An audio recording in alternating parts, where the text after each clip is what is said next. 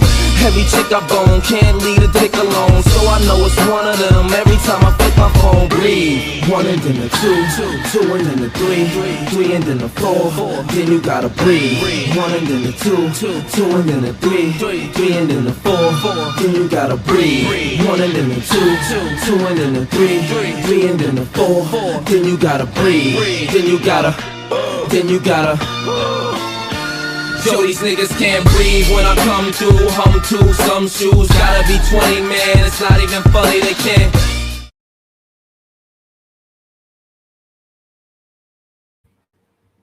All right, family, there you go.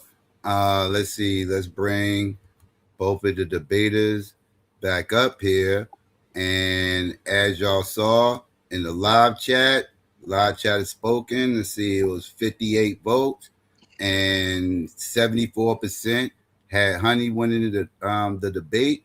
And let's see, I got both judges' decisions here.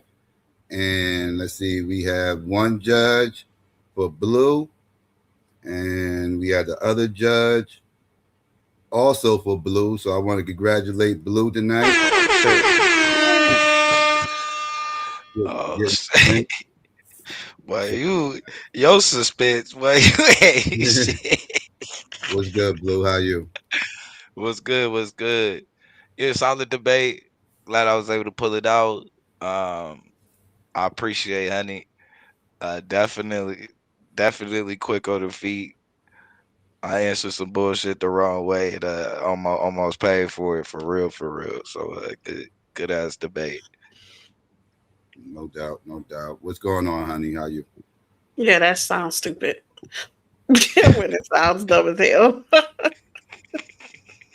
Congrats, though.